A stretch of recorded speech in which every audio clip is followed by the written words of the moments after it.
What's up, Mets fans? Welcome back to another Mets post-game show right here on my channel and Chris's channel. And we got a special guest here that we'll get to in a little bit. And you guys seen him before, and I don't have to really introduce him. You know who he is, but I'll make him introduce himself. How you doing, buddy? Doing well, man.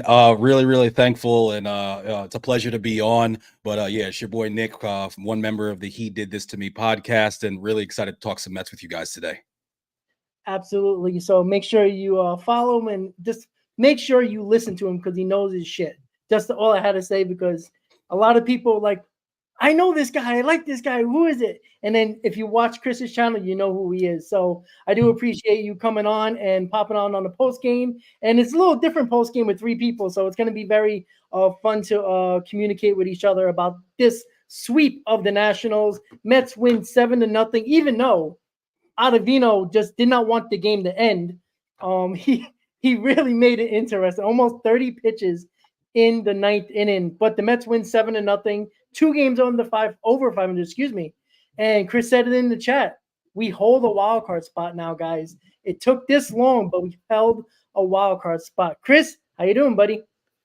If you can't tell, I did not wait until Friday to bust out the Hawaiian shirt. Good vibes early and often on this Thursday. Our New York Mets. Like, I heard that little stutter right there, Robert, when you said, listen, under 500. No, Rob, we are over 500. That's right. We are over 500. Let's get it going. I hope you all are having a great Thursday. It was a great matinee game. Listen, our Mets are rolling. This lineup is rolling. I love it. Shout out everybody in the chat. Like you said, Rob, Nick doesn't need any introductions. You know who he is. We said it yesterday on the postgame show. We needed this sweep going into the Rockies series, and we got it. Hit that thumbs up on everybody's channel, everybody's streams. Hit that subscribe button on all 3 channels. Let's talk some Mets baseball. Yeah, and this is exactly what we wanted. We wanted them to put their foot on the throat. Not even an ounce of hope for the Nationals. You basically ended their season, right? With the run that they had. They were in a playoff spot, a wild card spot, 2 weeks ago? And now they're basically in seller mode now. And the Mets put them out of their misery, and it's done. That's it. You know, we can take one of their bullpen arms if they want to give us one in 2 weeks from now. But listen, guys, this is what we needed, right? We needed this. Look, we all wanted a sweep. We wanted 2 out of 3. But a sweep, we got greedy, right? After yesterday, it's like, let's get that greediness going. And we got the sweep. Now we're facing one of the worst teams in baseball. Now, at the very worst, we can get swept by the Rockies and we end up a 500 road trip, homestand, excuse me. And we'll all be jumping off the Shea Bridge. But I don't think that's going to happen. This team is playing way too well right now. And, I mean, would it be a disappointment, Nick, if we don't go 6-0 in this homestand to end the first half? Let's not get too greedy, okay? I'll take 5-1. I'll take 5-1. But you have to finish this up with going out and winning this series against the Colorado Rockies. We're at home. You go into the break. Everybody's feeling great. I thought this was a huge start for Peterson to build on the momentum that he's been building up in the first half, for him to be able to go into the break feeling good about himself. And today he had certain times where he looked a little shaky. It seemed like every inning started off with him throwing 2 balls, but when it really counted, especially in that 6th inning when we got the lead, he came out, he took care of business. You know, that's the biggest 0 you can put up. And hey, my man CP's wearing the Hawaiian shirts. We got the Mets wearing the black jerseys on a Wednesday yesterday. It's a Friday feel on a Thursday today. And, you know, I just feel really good about this team and hope we can take care of business, get at least 2 out of 3, and then we go into the break feeling great about ourselves. And, you know, this last bit of the season, let's see if we can make a run and keep ourselves relevant. Yeah, absolutely. And, you know, it was a weird dynamic with the Mets over this series, right? Black jerseys on Wednesday. You know, the vibes were just there. And, you know what? They took full advantage of a team that was, you know, basically tripping over themselves. And this is what the Mets couldn't do most of the year, except for the last 6 weeks of the season, of the last couple of weeks. The way they've been playing, they've been kind of not playing great against teams they should be beaten, and they put it to them in this series. And you know, today was just a nail in the coffin. And CP, I want to get to you, and that is the World Tour Hawaiian shirt that Chris is going to be wearing when he goes on the rest of the World Tour over the next handful of weeks. When he, I just had to get that out there. But Chris, the feeling that we're having right now, it's euphoria right now, right? Because 7 weeks ago, we were all in sell mode, right? Most of us were in sell mode. We were down in the dumps. Nobody even wanted to bother talking about the Mets and talking about getting back in this race. Well, they not only got back into this race, they're in a playoff spot. Yes, they got to keep it. There's a long way to go, a lot of work to be done. But this team, we talked about this on the pregame yesterday. This team has another level to them. And there's a guy like Pete Alonso who had a really good couple of at-bats today that if he can get to the next level, this lineup is almost unstoppable. I know that's crazy to say in baseball because any lineup can be stopped, but they just look unstoppable right now. And JD Martinez and Alonso haven't really been doing much, even though they did something today. This lineup is dangerous. And this is why I'm more confident than I even was 4 weeks ago, because I think this lineup is going to continue to get better once Alonso and Martinez continues to get going, CP. First of all, like Nick said, and like Daniel's saying in the chat, David Peterson, not sure how many times he pitched out of a jam today. Not sure how many times he wanted to get himself in a jam because it just seems like he's comfortable pitching from 3-0, 3-1 every at bat. But nonetheless, he gets the job done. Scoreless, shutout ball game, great performance. That's first and foremost. Two, like you said with the lineup, I really noticed something with this lineup in this game, right? You have a situation where you get a double by JD Martinez with 2 outs, I believe it was. And then Pete Alonso comes up to attempt to break through and score the Mets their first run of the ball game, and he doesn't do it. I think he gets jammed and fists the ball over to shortstop CJ Abrams. I believe later on in the game, bases loaded, Brandon Nimmo was able to capitalize with a bases clearing double, and then Pete Alonso follows up in that same inning with another hit himself. It just seems like the difference between Lindor and Nimmo versus Pete Alonso right now is those top 2 guys are going to come through for the Mets and be those table setters, but also the guys that if this team needs a breakthrough hit, they will be the ones to deliver that. Pete Alonso should be that guy in my eyes, but he just hasn't yet. He gets comfortable when the Mets are already out in front. That's when he's at his best with 2-0 leads, 3-0 leads. He provides that insurance and that cushion. I'm not saying it's a bad thing. All I'm saying is that I would like Pete Alonso to transition to be more of that lead guy to start the offense for the Mets off the bat. Now, I know I'm just kind of nitpicking here and I'm kind of just grasping at straws. I understand that, but it's been a common theme that I've seen so far this season when you take a look at Lindor and Nimmo when they've gotten going after their abysmal starts versus Pete Alonso. So I agree with you. The consensus for me last night on the post game and in the pregame today that I did on my channel, if you missed that, make sure you go check it out, is that this lineup hasn't hit their peak yet. Now, the pitching on the other side, this might be the New York Mets pitching peak. I will say that. So we'll see what happens in terms of the deadline with the pitching.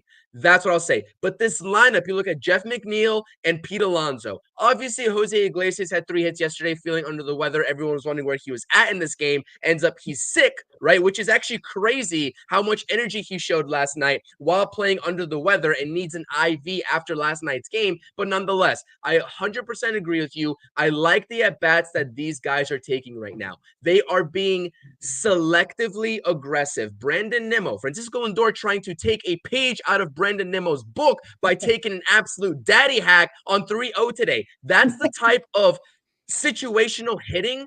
Even if he misses that pitch, which he did, just the fact that you have the confidence as a player and from your manager, the go-ahead to swing at that type of pitch in that situation, that means they are comfortable and they are locked in at the plate. And Brandon Nimmo, this guy right now, as good as Francisco Lindor is playing, Brandon Nimmo might be this team's MVP with what he's doing right now.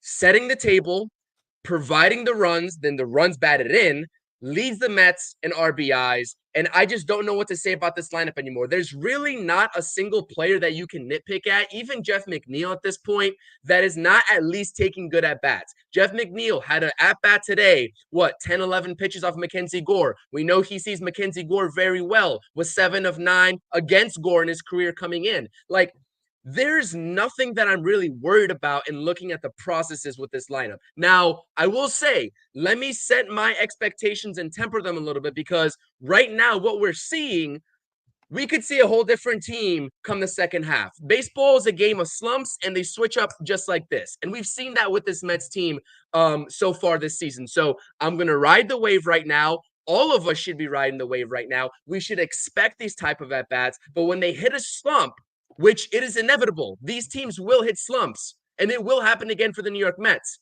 How do they weather that storm? That's all I got to say. Great performance today, though. Great performance. Yep, Nick, you got something to say? I saw you good.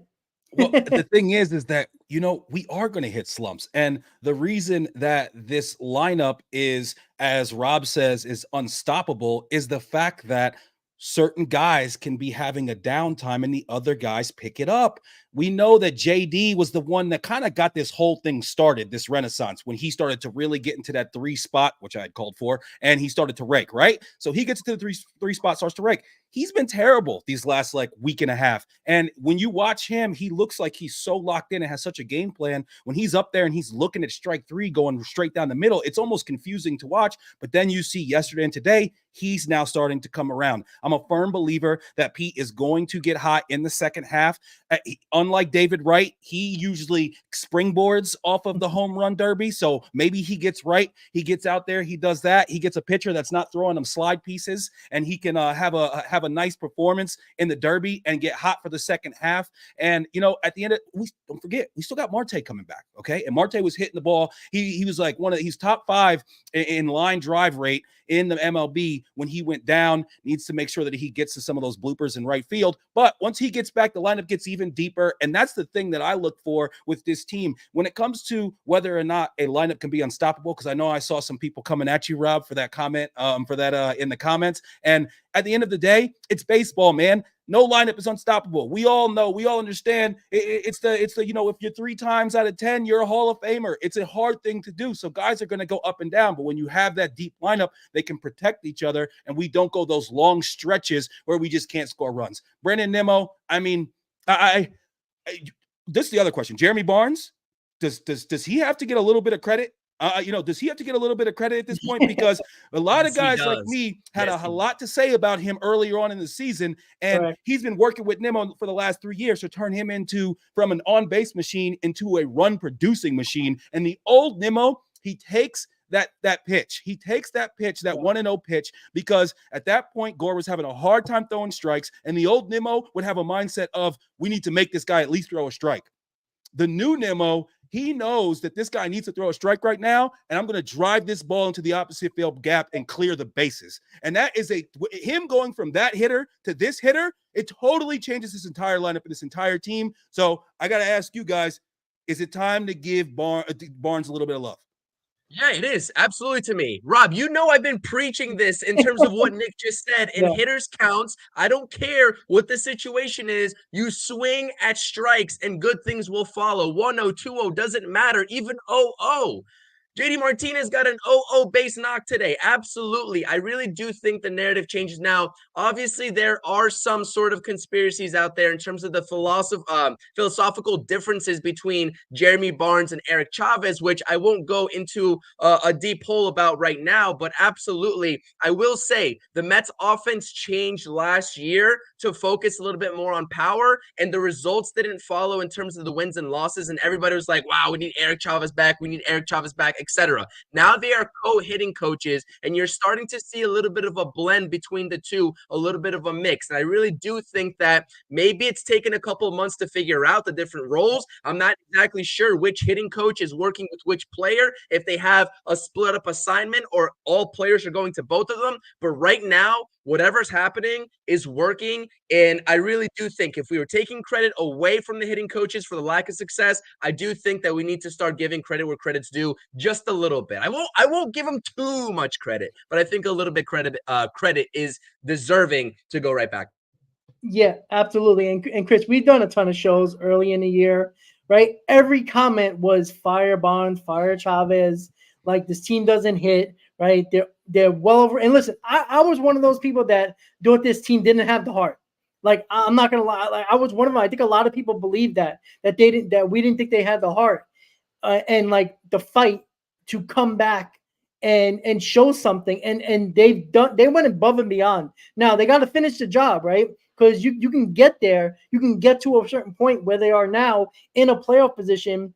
But if you don't finish the job and make the playoffs, then it was all for nothing, and it was just a waste of a season, regardless of how it looked like it was going over these last couple of weeks. And I don't see any signs of really slowing down, because I mean, this is kind of like their lukewarm stretch right now, right? We talked about after their hot stretch, they can't go ice cold. Well, they haven't. They've been, a little bit above average, and that's what good teams do. They don't have that really ice cold streak that puts them right back in the hole again. They're lukewarm right now, and this is what I love about this right now, because what are they? Maybe 2 games over 500 over this like 12, 13 game stretch or something like that, and it's pretty good, but it's not hurting them. That's why when we were only 2.5 games out of a wild card spot, we lost a couple in a row to Washington and Pittsburgh when he had that 3-game losing streak. What happened, right? We didn't really lose that much ground. And we look right away, we got it. We got those games right back. And we're talking about a team that finally got over the hump and got in a playoff spot, in a wild card spot. Again, it's only 92 games into the season. And they got to that 2-game over 500 mark. They get the 3 games over 500. That's a milestone, and that starts tomorrow against the Rockies. So I don't know. Everything, we know about the bullpen. We know the bullpen scares the hell out of all of us.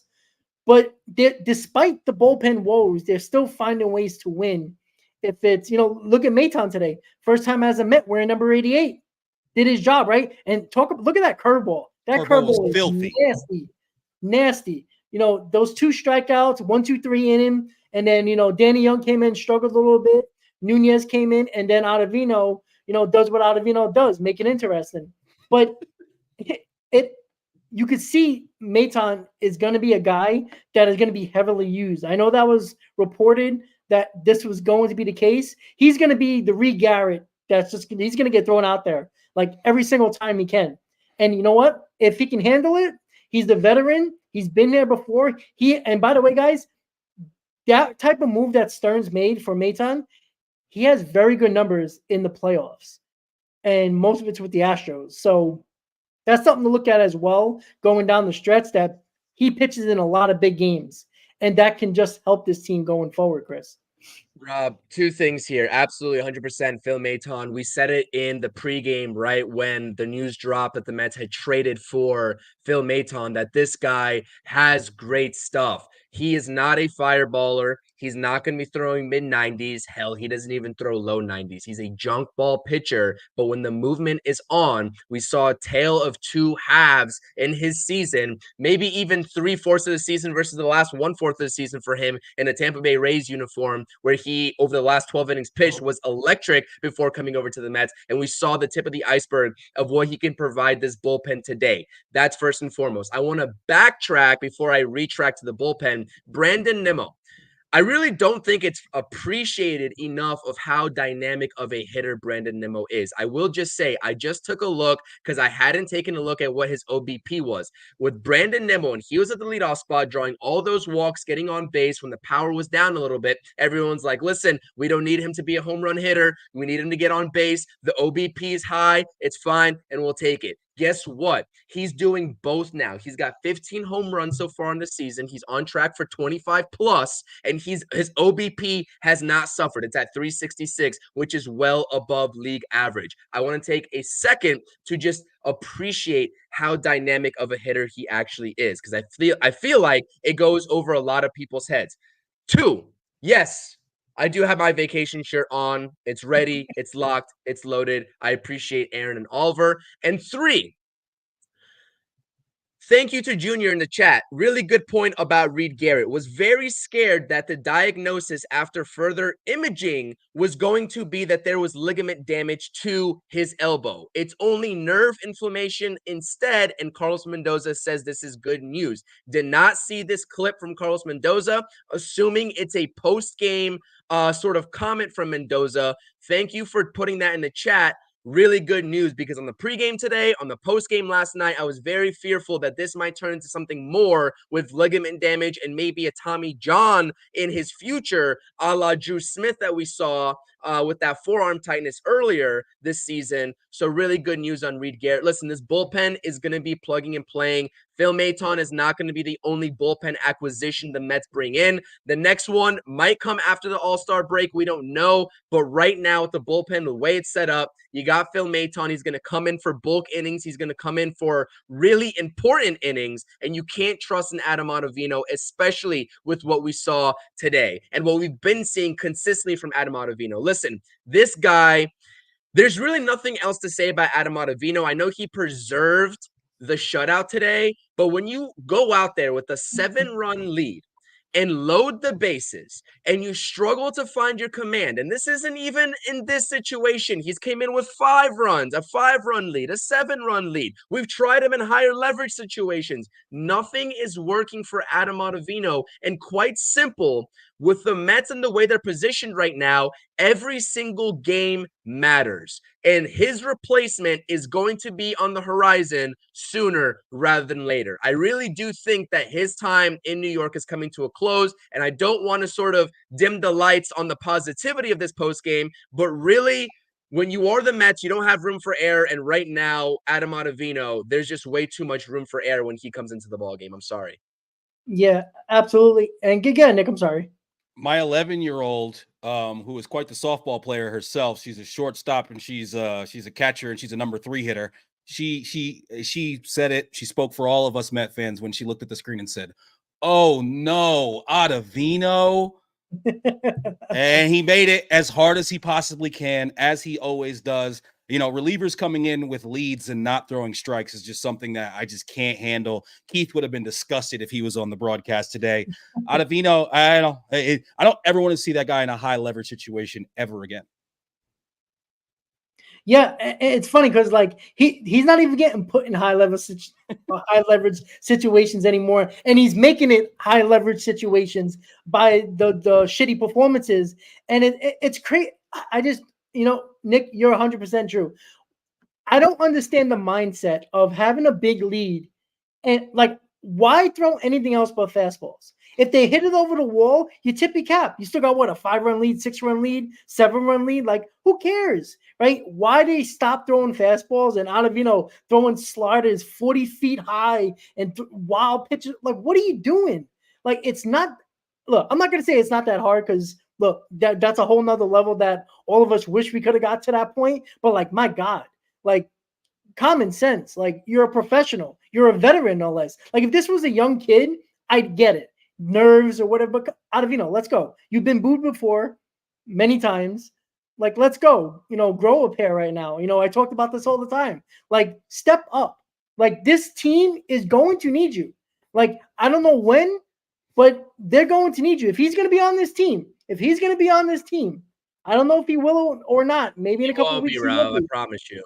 I don't know, but man, I tell you, because this guy is going. I have a feeling he's going to be on this team, and I don't want it. Like, even Diekman actually showed a pulse yesterday, and Ottavino still can't.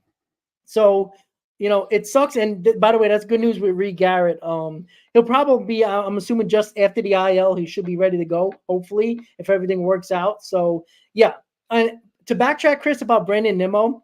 I don't think anybody believed that he can hit this next level that he's hitting right now. I don't think anybody believed that. I mean, I didn't. Okay, I'm sorry. All right. I was waiting for you to raise your hand. I was waiting for it. Come on. I was vying for the guy at the 3-hole. I know it didn't work out, but the thing is that his swing is suited. Like, he has so much untapped potential. And when he was, like Nick just said right a couple minutes ago, when he was sitting there watching strike after strike after strike, I was like, dude, you are a better hitter than this. I love that you're getting on base, but you can do that while also still hitting the gap for extra base hits. Like, I don't know. I don't know if a lot of people saw it. I understand that most of the fan base didn't see it with Brandon Nimmo, but I really do think that his talent is worlds beyond just being that prototypical leadoff hitter. And we're seeing it right now in the 2 spot. While we're giving credit where it's due, can we give some credit? I know we've touched on it a little bit, but we got to spend a little bit more time on Peterson. I mean, guy, as was pointed out in the chat by Junior Swingman very aptly, the Mets are 7-1 in games started by Peterson this season. He continues to keep us in games, even when he does seem to want to make it hard on himself. And I mean, that hook that he threw against Lipscomb in the second, the 3-2, to have the stones to throw that right there and just throw that pitch. And listen, Chad Fairchild, he was looking pretty unjust with some of his calls at certain point. There's a 3-2 call against Peterson in the first that I thought was definitely a strike. And we know that the bench coach for former Met, who was it for the Nats, he got tossed as well. But yeah, I mean, it was a tough day with the blue. And I thought Peterson battled through. And like I said, he got that shutdown inning after we gave him the lead. I just think we need to take a second and give him his love because he has been great for us so far this season. ERA under 4, 4-0, 7-1 in his starts. Peterson's been getting it done.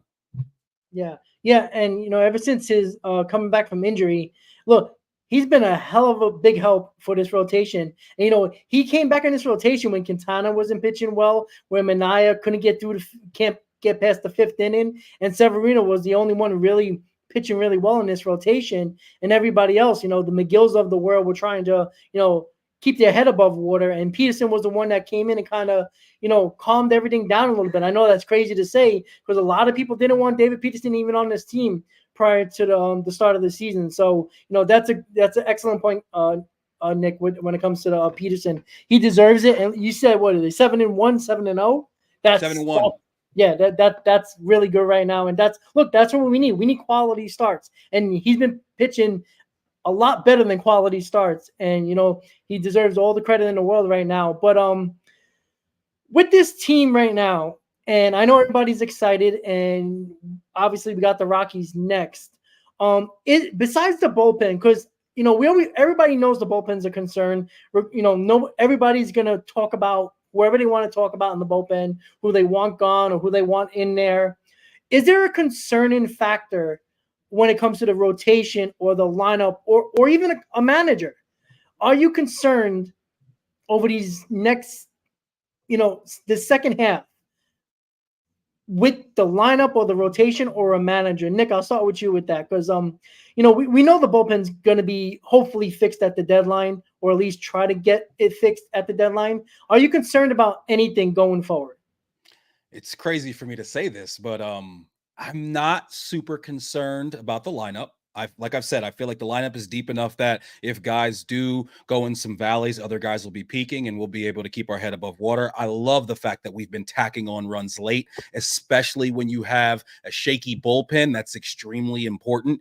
And really what we're going to find out, especially if Maton is, everything that we hope he can be. The late movement on that curve is disgusting. I mean, it was fantastic. But if he's everything that we hope he can be, if guys like Buto continue to mature into their roles, if Nunez continues to be a godsend and Sugar can, get to the point that he was looking at right before he got suspended for the sticky stuff, what we're really going to find out is, okay, if we have a few arms in this lineup, and then obviously you don't know what Stearns is going to do at the deadline, when it comes to the manager, we're going to get a bigger, sample size and be able to see how he can deploy this bullpen. Because I know in the last couple of weeks, there's been a lot of people that have been criticizing him for how he has been, using those arms. I personally think that it's easy when you're playing the result to say, okay, well, this guy, he shouldn't have brought this guy at this time. But now that we just added an arm that hopefully can be something, and we have other guys, like I said, maturing into their roles, we're going to have Senga coming back, and then that's going to be another shuffle as well. And how is this new manager going to manage and put all of those things and deploy all of those weapons? That would be my biggest concern. But honestly, I got faith in him. I think he can do it. Yeah. Chris, what do you think?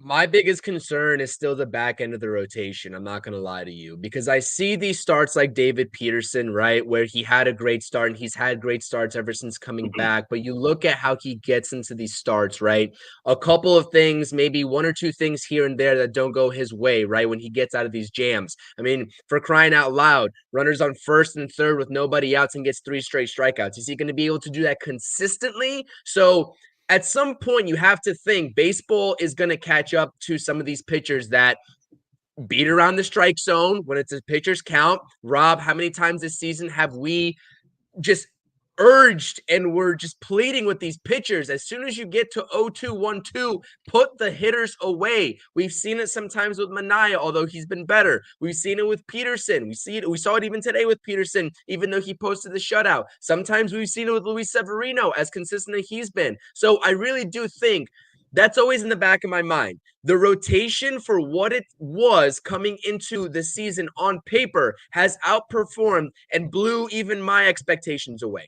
But will that trend continue? Because I'm sitting here just waiting for that time to be like, okay, Manaea gets in trouble and he's not able to work out of that jam and all the wheels start to fall off. Same thing with McGill that we've seen. Same thing with Peterson. So that's probably my biggest concern. Although what's going to help a lot is Kodai Senga coming back into this rotation, and you're eligible to boot one person out of the rotation and bring Jose Butto back into the rotation, because they're going to be, at least for the time being, deploying a 6-man rotation. So I'm not sure exactly how that's going to shake out. And it's more so of a trajectory worry for me, because like nothing that they've done right now has been like, oh, that's the definite weakness of our team. That would be the bullpen. I think we can all agree on that. But I'm kind of forward thinking in that if a couple of baseballs, if a couple of pitches don't go our way, and some of these outings that these pitchers are finding themselves in jams, we could be talking about a loss versus a win,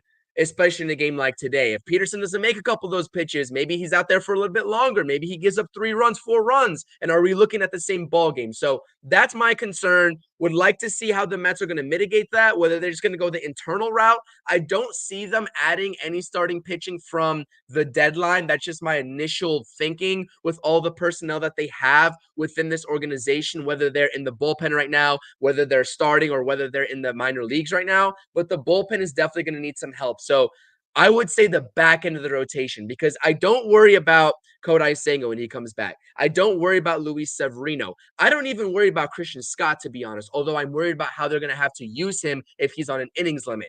I worry about the longevity of a guy like Sean Manaea, the longevity of a guy like Peterson and McGill. That's kind of my line of thinking right now, if I had to tell you. You know, I'm glad you finished up when it comes to Severino, Sanger, and the rotation, because that's what I'm going to be concerned about. Luis Severino, because what have we known about Luis Severino? It's not his stuff. It's not his attitude on the mound. It's health. And he hasn't had a healthy full season in many years. And I'm not saying he's going to get hurt, but this is the guy you got to be careful with, because he's been your best pitcher. He's been your ace of the staff.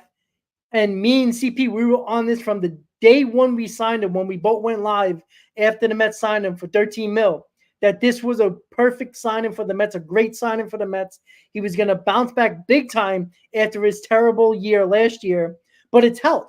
And I think when Severino goes, this team will go. Regardless if Senga comes back or not, Senga will be helpful, obviously. But we will be having a 6-man rotation when Senga comes back, because they're gonna take baby steps with Senga. Severino's still going to be that guy. And, I know yesterday when Severino pitched, a lot of people were upset that they took him out. And I'm looking at it as like, hey, guys, we still got a second half to go. You can't blow that arm up, because he's one extra inning away or extra pitch away from hurting himself, because we've seen it before and I'm not trying to have wishful thinking in a bad sense or a negative sense towards Severino, but that's been his history. So it's hard to not forget about that and, push it to the side and not worry about it when I'm watching. And I'm thinking, this guy, every year I've seen him with the Yankees, he's always been hurt. Now, I believe the Yankees medical staff and the way they used him and the way they treated him kind of led to a lot of those injuries. And I'm thinking the Mets are doing a better job, especially with that new pitching lab that they're using for these pitchers. Severino is number one for me when it comes to not really big concern, but just because of his history, that I think we need to be careful and aware, which the 6-man rotation is not just going to help Kodai Senga. It will help Severino as well. And I think, Chris, bringing up that point is a great option to have for Mendoza, because you don't have to overuse and give them extra innings when it comes to a starter like Severino or Senga or whoever, even though the starters have been going deeper. I want to see Severino, or at least the team itself, Mendoza, make sure to just take a little step back with Severino. And look, who knows Severino better than anybody in this organization? Mendoza. He was with him a long time with the Yankees. So I think he has the pulse of Severino. So I'm not too concerned about it overall, but it's something to watch, especially when Senga is coming back, and they will be going to a 6-man rotation. I don't know if that kind of makes sense, because I just rambled on there. But yeah, that's what my concern about is the history of Severino instead of this Severino we see right now. So I guess, not to sidetrack us even further, I guess if we had to just each toss out 3 or 4, 5, 6 for the rotation when the 6-man rotation comes about, obviously you're going to have Senga, Severino, Scott as your top 3, presumably. I guess I would pose a question to both Nick and you, Rob. Which pitchers would be your 4, 5, and 6? Off the top of my brain, I'd probably say 4 is going to be Mr. Minaya, 5 is probably going to be Jose Butto, and 6 is going to be Peterson for me. And those are my last 3 guys. That's how I would close out the 6-man rotation. No Quintana? Yes, I was just going to say, I want Quintana in the rotation. Yeah, it's Peterson, Quintana, Minaya. Listen, Quintana's playing. He's been pitching fantastic of late. I know that, he was very frustrating early on in the year, but he's been pitching much better of late. So you're going to have to ride with him. But then also, we do, when it comes to Butto, obviously Butto would need to get stretched out again if he was going to, be reinserted to the rotation. And right now, we need him in the pen. Yeah. Nick, I think Jose Butto is going to play well this year in the bullpen. And I think messing with him is just going to lead to him getting hurt to stretch him back out again. You know what? You know who's the guy that I would take out of the rotation?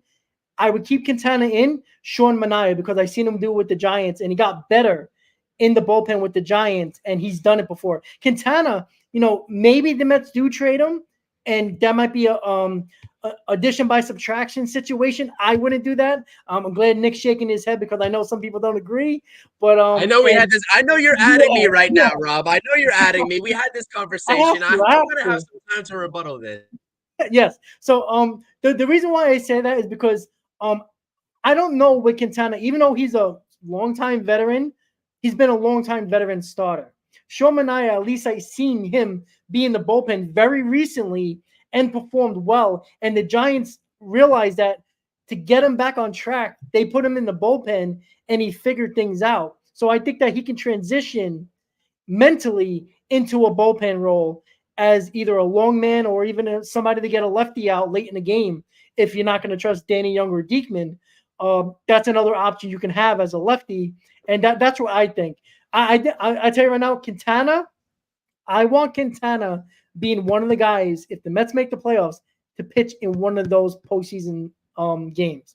The reason why I say that, because I don't trust anybody else. I don't know what Senga is. I don't know what Peterson is.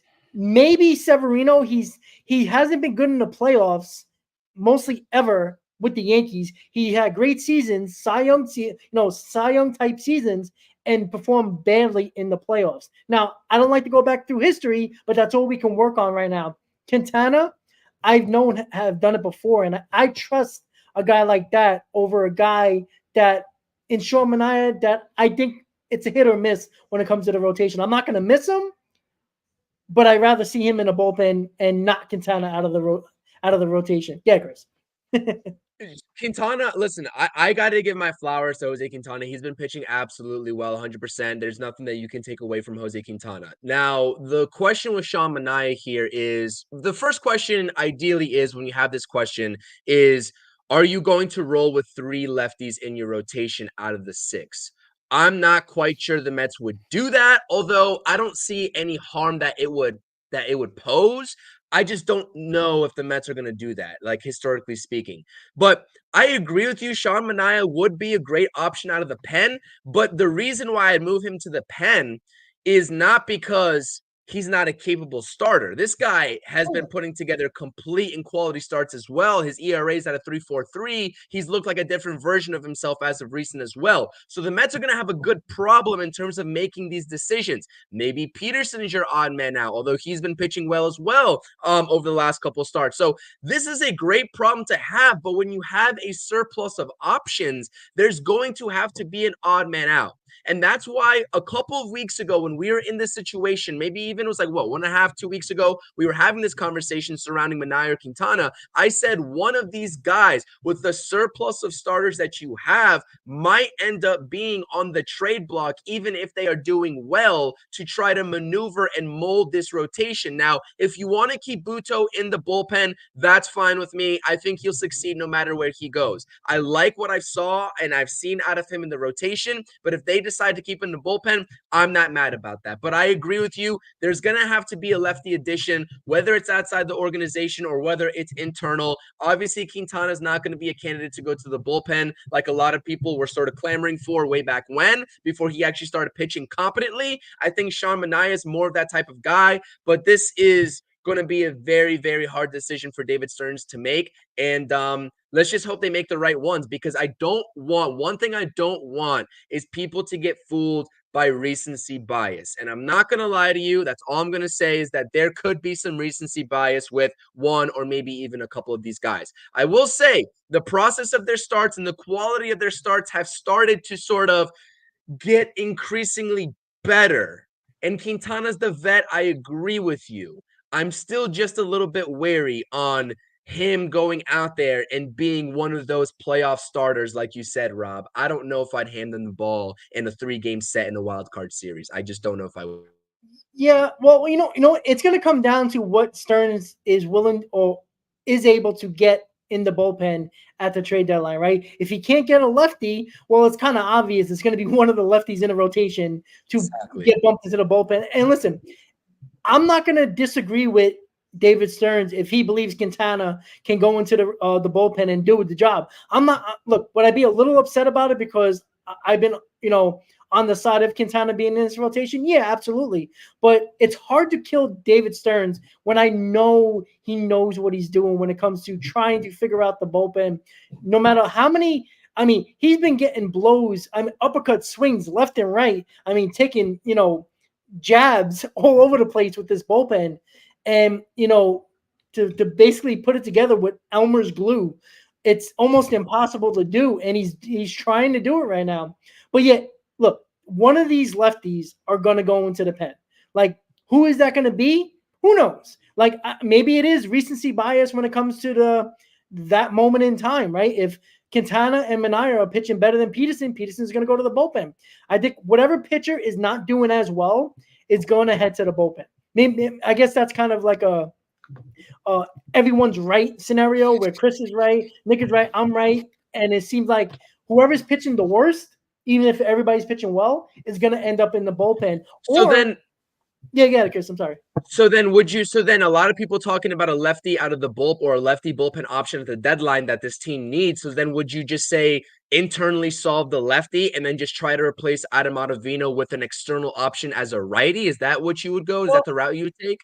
Well, it depends. I'll let Nick speak as well, but it depends though, because like, what if there's a really good bullpen lefty that is having a really good season, and you can get him, but you're worried, you can use the internal option, But would you rather go after the better right-hander bullpen or the better left-handed bullpen? Because as much as we think that Manaea, Quintana, or Peterson can go into the bullpen, we don't know how they're going to perform, even though Manaea has done it recently, right? I've seen Peterson not do well in the bullpen. Quintana, I don't think we have. So I think it's probably, I guess it's just a point of, I honestly don't even, Nick, you got anything? Because I'm really in between on this. I really am. I got it all figured out for you, fellas. Listen, we have a very, very good problem right now. Okay. We have a 6-man rotation: Senga, Severino, Scott, Peterson, Quintana, Manaea. Boom. Okay, those are the 6. As you said, that preserves not only Senga, but it also preserves Severino. Then when it comes playoff time, obviously you're not going to go with a 6-man rotation. A lot of times you don't even go with a 5-man rotation. So it's going to be about who's pitching best. But as far as the likely candidates to move into the bullpen, I think it's clear it has to be Manaea, because at the end of the day, Peterson, he throws too many balls to be a reliever. He starts off every count 0-2. I don't need that in a high leverage situation with guys on base. I just don't think he has the mental makeup to be a reliever. We've seen Manaea do it before. And then as far as Buto and Hauser, I need to keep them in the bullpen for the rest of the year, because we're going to baby Scott. So if we're going to baby Scott, we're going to need guys that can come in and give us multiple innings out of the pen, and then give us a chance to be able to get it to that back end where, we can have Maton and, Nunez and Sugar closing it out. So I think it's a good problem to have. And what it allows you to do, if we want to switch over and think about it like football, when you have a good team and you're making a draft pick, you go get the best pick available. And so when it comes to the deadline and it's time to pick up a reliever now, because we know we have that lefty there, and hopefully if these guys can perform over these next few weeks, we can go into the trade deadline, and Stearns can not think about righty or lefty, but he can just give the guy who's the best, give that guy the position and put him in the pen, and then we can hopefully never see Ottavino again. Yeah, that last part's key. That's the key. That's what we are that's the goal we're trying to work towards. When an 11-year-old sees your face and says, "Oh no, Ottavino," I mean, come on, man. It's clear. It's over for this guy. I used to be a big fan of his as well, but this year I just get so frustrated with him. I don't ever want to see him again.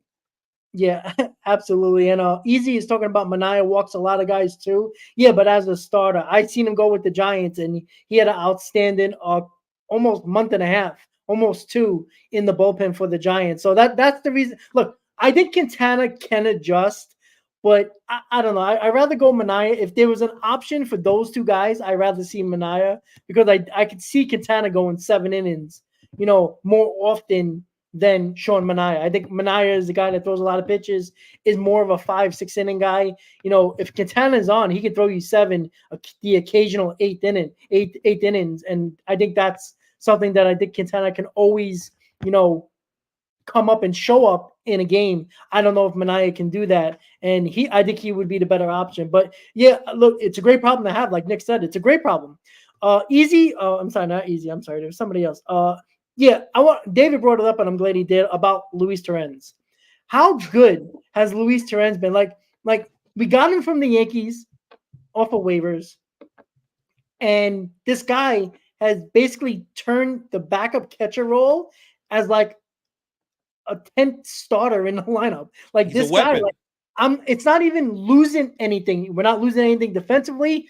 I mean, yeah, Alvarez is much better with the bat, but how Torrens has been clutch. He's throwing 7 out of 10, as David said in the chat. I mean, he's been outstanding. I mean, who would have thought that? I mean, Nito was a competent backup, but Luis Torrens is a backup. Like, that guy is like, I'm not worried when he's in the lineup. Like, Mendoza puts 2 catches in the lineup because he wants Alvarez's bat, and Torrens is not losing anything defensively. And, I can even say that he might be even better than Alvarez defensively when it comes to blocking balls. And that's been a big key, especially, God knows, this Mets pitching staff loves to throw the ball in the dirt more often than not. And Torrens has just been outstanding. So I want to bring up him a little bit because, it's one of those guys that's on the back end of the roster that, yeah, we like to see in the game, and we talk about it when the game's happening, but never gets enough credit. And I think it's time to give him a lot of credit because he's been outstanding ever since Stearns picked him up. Another move by Stearns in season to get Torrens in here. 100 grand acquisition. It only took 100 grand from the Mets, no less, to acquire him from the Yankees. Can you think about that? And we were having discussion about Tomas Nido, who was at one point the longest tenured Met, if you can believe it. The Mets made the move. They said, David Stearns, you get the guy you want. And as soon as Alvarez gets back, you make that decision. He's stuck with Torrens. The throwing of the runners, like throwing runners out, is such... Like, what was it? Today, David Peterson in one inning had a leadoff walk. They had, I think, the top or the middle of their lineup up. Strike them out, throw them out. Luis Torrens is just absolutely gunning these guys down at second base. It doesn't matter. And his bat, the thing is that you would expect such a fall off from the bat when you had Alvarez going from Alvarez to Nido. And even though Nido picked it up slightly before his release or his DFA, it wasn't on the same playing field, not even close to what Torrens is providing as a backup catcher with the bat. So 100%, this is a guy that doesn't get enough credit. We barely talk about him if he's not in the actual lineup and contributing, but I really do think, and this is everything, SNY cut to Francisco Alvarez when Torrens made that pick in the dirt from David Peterson, right? That saved the run or saved runners moving over bases. Alvarez is sitting there in the dugout just clapping his guy up. Like, this is something that you notice with this team, such a tight-knit unit, such camaraderie. This is like going back to our offseason shows, Rob. One thing that we would have loved to see and saw from this team moving forward from 2023 versus 2024, we would have loved to see more camaraderie. That's what we were saying before the season even started. So to see this, and that's a testament to Francisco Alvarez as well, who's seemingly cheering on every single guy, right? His pitchers, every single hitter, especially when he's not playing. But to have that relationship with the guy that is taking your spot on that given day, on your off day, is something that's amazing to see. And I think the Mets are truly blessed with one of the better 1-2 tandems at the catching position in the major league. Yeah, who would again, Nick? I can't remember a time where we've had a backup catcher who has been able to have an impact like he has so far. Now, I almost feel like the hitting has to slow down. It almost feels like that has to slow down just because, I mean, if this guy can hit like this and he has the cannon that he has, why is he not starting for, one of many other teams in the major leagues? And why were we able to get him so cheap? So I almost feel like that has to fall off, but that can fall off a little bit, and I'll still be happy with this guy as my backup. Ronnie loved that pick. Clearly, CP loved that pick. Alvarez loved the pick. My daughter, who plays catcher, she was clapping up for that pick. I mean, Jesus, and he did it again in the game. There was another point in the game where it was a pitch that was in the dirt that he just makes the perfect pick on. He looks like a shortstop on a hot one right there. And yeah, man, if he continues to get it done at the plate. And when one thing that you touched on, CP, the different feel that this team has and the way that these guys are at the top of the step, they even talked about Alonso doing his best to guide Nimmo when he was coming home, and sliding into the plate. And I think that all of the credit when it comes to the different vibes that are coming around with this team, and this was going on even when we were scuttling a little bit and things weren't going well, you got to give credit to the two Franciscos, okay?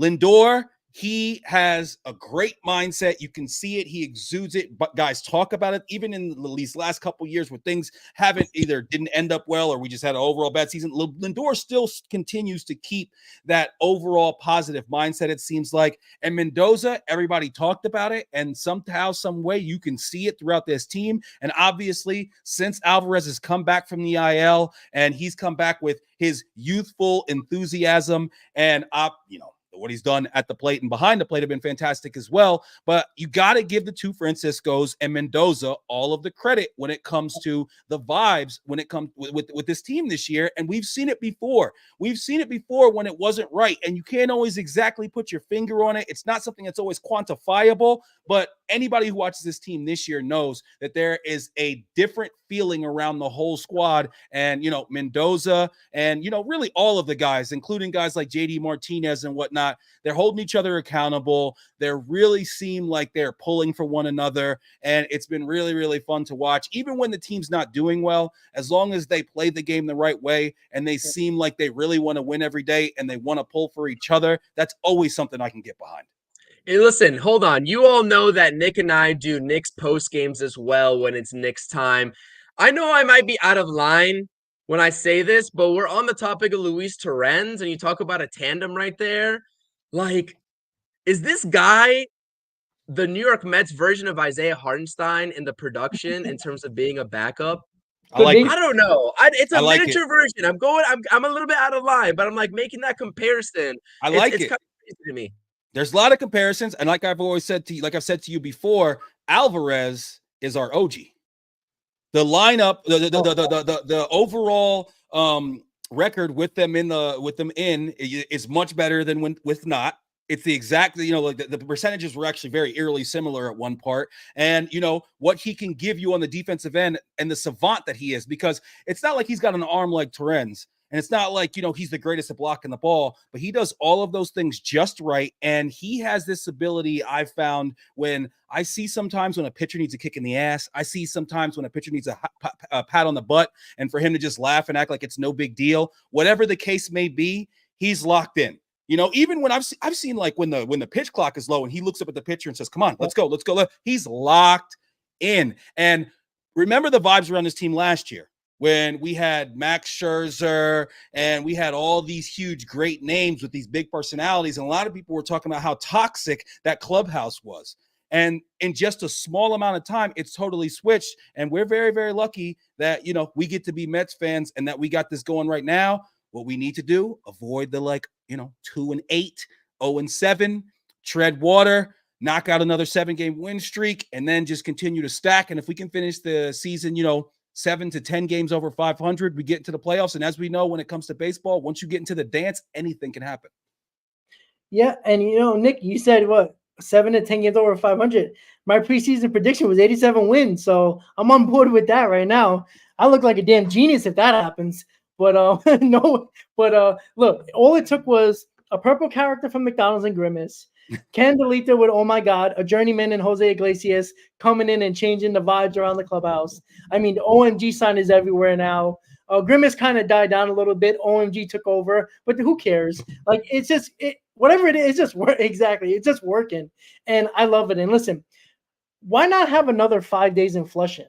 Right? It was the terrible early start of the season and then late run in the middle of the season, then the late run to go into the playoffs and maybe go on a playoff run. Again, that's far away, but I always think about that because this team is reminding me of the 2015 Mets. A little different, but if you look at the way they scuffled early on and then they kind of fought back a little bit. I know the division was not as good and it was easier to come back. But still, it felt like they didn't have a great roster. A lot of people questioned the roster.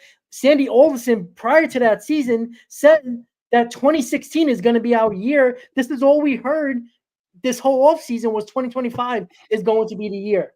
And when you talk about the year after, a lot of people put 2024 aside and put 2015 aside until they show you something, and then everybody's starting to believe. And that's the feeling that I'm starting to get.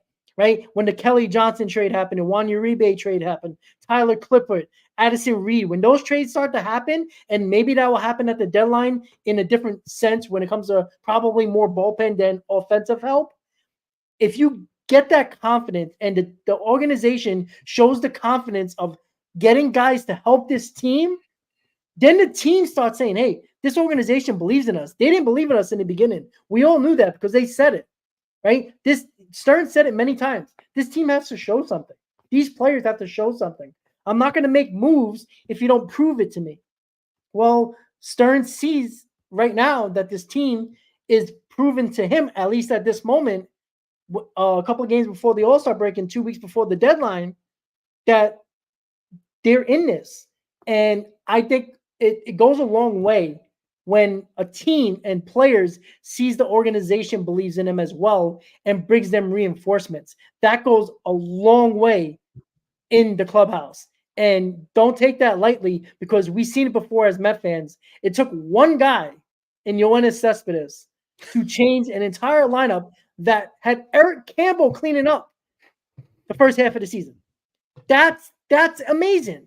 So the belief factor could overhype the talent.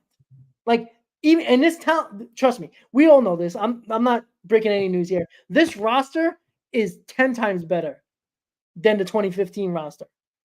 I think they can get to another level. And believing in this team as fans and the organization can make them go even further. It's a long way away, a lot of work to be done, but that's my feeling. I don't know if anybody agrees with that. I definitely agree with you 100%. And what I was going to say, because I actually was just scrolling on Twitter and a notable Yankees media personality, not going to name any names, but we were just on the conversation of Terrens and they tweeted out, is Luis Terrens better than both current Yankees catchers, which is actually kind of wild that Yankees fans themselves are starting to pose these questions and they're trying to figure out the piece of the puzzle for themselves. So that's what David Stearns does, baby. That's why he got brought in as the president of baseball operations. I guess if you didn't know, now you know.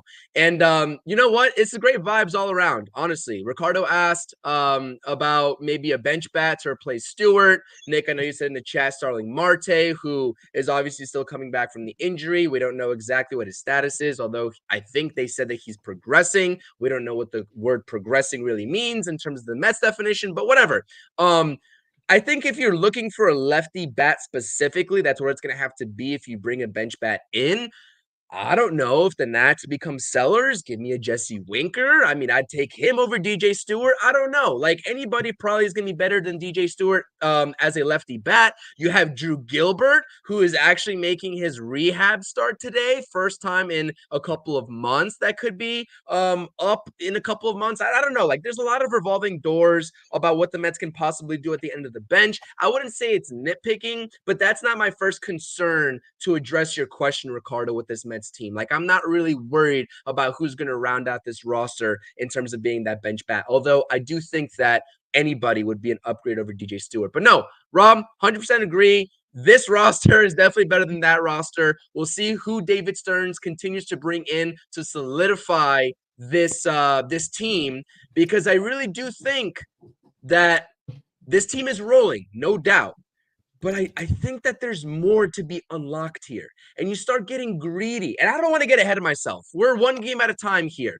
But can anybody tell me how far back the Mets are of the first wild card spot? Is that out of the question if this team keeps playing well? I don't want to settle. And this Mets team and us as fans should not settle. Case in point, we won today. Go back out there tomorrow and win a damn ball game. Chris, I brought this up a couple of streams ago when you were on vacation, and I brought this up on a couple of pre and post games. I said the Braves are a reality, not because of the games back or anything like that, because the Mets still have 10 games with this Braves team. That's like when you win a game against a team you're chasing, it's like 2 games, one in the win and one in the loss column. It feels like that.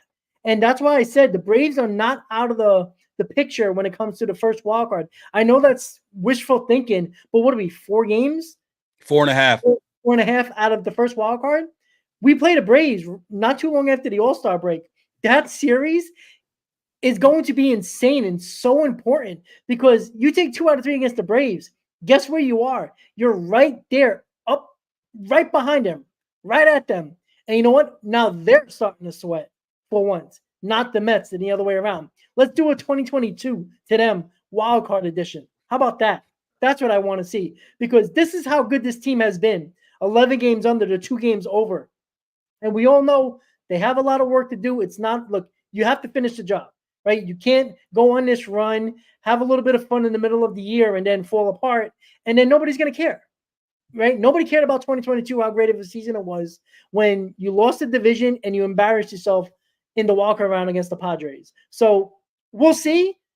But I think the Braves are a lot, it's more reality than It isn't, in my opinion. They're And Chris, scuffling. yeah, They're scuffling. they're not that good. They're not as good as they were the last couple of seasons, in my opinion. I think they're very vulnerable. And, Olsen's not having a great season. Raleigh's having a down season. So a lot of these offensive guys that they're counting on the last couple of years are having down seasons. So look, when we play them, we'll talk about that a hell of a lot more. But Nick, I always appreciate you being able to come on like this. Give me your final thoughts with this team and whatever else you got going on with the pod and all that. Let everybody know. So I love your comparison to the 2015, Rob. Iglesias, it's kind of, obviously it's a little bit different, but he kind of gives me, Wilmer vibes, where it's just like the guy that everybody counted out and, he becomes a spark plug. And then, the whole team kind of rallies around that. Now, Wilmer didn't have a hit single to go along with it, but at the end of the day, if we can figure out a way, as I always say with baseball, tread water. There's going to be peaks. There's going to be valleys. The Braves might get red hot at some point. Listen, nothing is off the table. Philly is not off the table. It's baseball. I've seen it happen before. I'm old enough I lived through 2006 and 2007 when it seemed like, there was just no way that was. I go back, man. I was at game 6 and 7 in 2006 against St. Louis. Okay. Game 6 was one of the best nights of my life. We were still chanting Jose, Jose on the train when we got all the way back to Brooklyn. And game 7, I'll never forget walking out of there. I watched Beltran look at that hook from Wainwright. And I still blame myself because I wore all the same clothes from one day to the other, but I wore different underwear. So I still blame myself. I should have took one for the team, wore the same underwear both days. And, we might've got to the World Series that year. But at the end of the day, man, when it comes to this team, like I said, we have some good problems as far as what we're going to do with the 6-man rotation, how that all gets slotted out. It's going to be up to Mendoza. I got all the faith in Stearns. I think that Stearns is going to make moves, but he's not going to, destroy the farm for, somebody that's not a great talent. Like I think he's going to be measured. Another comparison to the Knicks. Hopefully he can be like Leon Rose and, move in silence and make the moves when need be. And between Torrens and Mayton, he's done a great job so far. So I just hope we continue to do that. And I really, really do think that we have a chance. It's been my pleasure to be on the pod. I'm a big fan of you, Rob. Obviously, I've worked with CP some. Look forward to working with you in the future. My pod, it's called He Did This to Me. It's me and my dad. We're talking sports. We happen to be Knicks, Mets, and Jets fans, but we talk about everything in sports. A new episode dropping tomorrow morning. And yeah, definitely check us out. Give me a like. Give me a subscribe. Over on my channel. It's good content if you're a New York sports fan, good content if you're a sports fan in general. And, a father and son, it's the same thing that we've been doing our entire lives. We just do it in front of a screen now. And I also do Nick on Knicks after every Nick game, do some post game with CP, some post game. I'm everywhere. I'm doing everything and it's growing all the time. Check out your boy. But yeah, man, it's been my pleasure. And let's go Mets. Yeah, Nick, you're always invited. Any show that I do or, me and CP do, you're always welcome. And this is a great addition to the postgame, 100%. Chris, final thoughts, and I'll see you in about 40 minutes, buddy. Yeah, we're gonna be talking Mets some more this time with Hector. So we got our work cut out for us. But yeah, no, I appreciate it, guys. It's a great time to be a Mets fan. I know we talked about a lot of problems and good problems the Mets can have, but I'm really looking forward to the next game and tomorrow, and it's a day-by-day basis. I know that us as fans sitting here and talking about this team, we're getting eager, we're getting excited, we're looking ahead. But if you are a New York Met player and if you are in front office personnel, Carlos Mendoza, bench coaches, etc., it's great win today. See you tomorrow against the Rockies and just win. Let's go Mets, baby. I appreciate everybody in the chat. Keep hitting those thumbs up and keep rocking with us. Appreciate it. Well said. And everybody in the chat, if you're going to join me, Chris, and Hector on the roundtable, make sure you type in Mets Hot Stove. Hector loves that. He loves those 3 words. He's not a very happy camper when I brought that up as a topic for one of our segments in the show. Type it as soon as you get to the stream. It'll make him feel so much better, and you get the real Hector blabbing his mouth for like 20 minutes straight just to get him going. But with that said, guys, another Mets post game, well over an hour into the books. Mets win 7-0, sweep the Nationals, and now play 3 against the Rockies to end the first half into the All-Star break. With that said, everybody have a great day. See you in about 40 minutes on the roundtable, guys, with CP and Hector. Nick, it's always a pleasure. Let's go Mets, and we'll see you next time, guys. Have a great night. Let's go Mets.